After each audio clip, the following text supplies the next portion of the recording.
আজ আমরা শিখে নেব একটা ভীষণ হাই প্রোটিন স্যালাড, যেটা আমাদের ওয়েট লসে যেমন সাহায্য করবে আর আমাদের শরীরের জন্য ভীষণ উপকারী।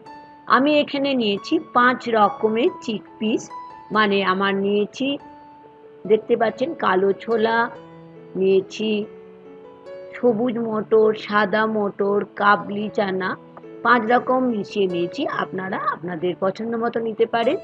এটাকে আমি প্রেসার কুকারে নিয়ে 1 কাপ জল আর লবণ দিয়ে সেদ্ধ করে নিলাম। তবে প্রেসার কুকারে দেওয়ার আগে এটা ওভারনাইট আমি জলে সোক করে রেখেছিলাম।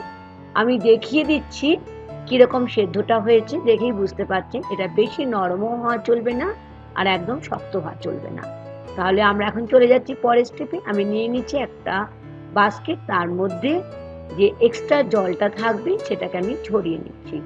এর জলটাও কিন্তু ভীষণ উপকারী বন্ধুরা, জলটাও আপনারা খেতে পারেন একটু স্যুপের মতো করে, সেটাও আমি রেসিপিটা একদিন শিখিয়ে দেব।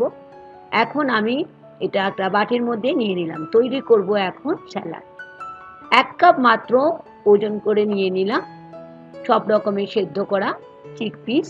তার সাথে নিয়ে নিচ্ছি বড় চামচের 1 চামচ শসা, নিচ্ছি বড় চামচের 1 চামচ টমেটো, তার সাথে নিলাম বড় চামচের 1 চামচ পেঁয়াজ, আর নিলাম বেশ খানিকটা ফ্রেশ ধনেপাতা, আর নিচ্ছি কাঁচা লঙ্কা।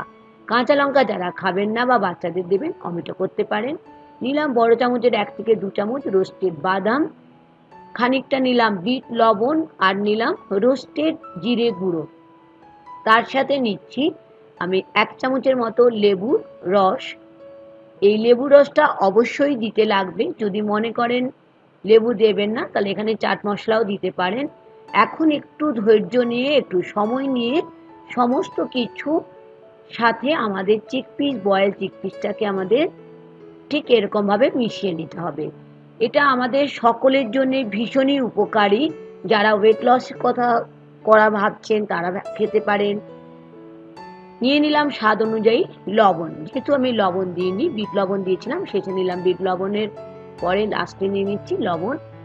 এমনকি বাচ্চাদের লাঞ্চ বক্সেও দিতে পারে। নিয়েছি একটা রোস্টেড পাঁপড়, এই পাঁপড়টা দিলে স্যালাডটা খেতে আরও ভালো লাগবে। আমি তিলের পাঁপড় নিয়েছি, তবে রোস্ট করে নিয়েছি মাইক্রোওয়েভে 20 সেকেন্ডের মতো। এটাকে টুকরো টুকরো করে ভেঙে আমি এই স্যালাডের মধ্যে মিশিয়ে নিচ্ছি। আপনারা যে কোনো ব্র্যান্ডেরই পাঁপড় রোস্ট করে নিতে পারেন, তবে অনুরোধ থাকলো রোস্ট করে নেবেন, কখনোই তেলে ভেজে নেবেন না। তাহলে তৈরি হয়ে গেল একটা ভীষণ ভীষণ হেলদি, টেস্টি, ওয়েট লস, স্বাস্থ্যকর রেসিপি স্যালাডের, যেটা খেতে লাগবে ভীষণই ভালো আর সময় লাগবে বানাতে খুবই কম। অবশ্যই একবার বানিয়ে খাবেন আর জানাতে ভুলবেন না আজকের রেসিপি আপনাদের কেমন লাগলো। ভালো লাগলে লাইক আর শেয়ার করতে ভুলবেন না বন্ধুরা। Thank you.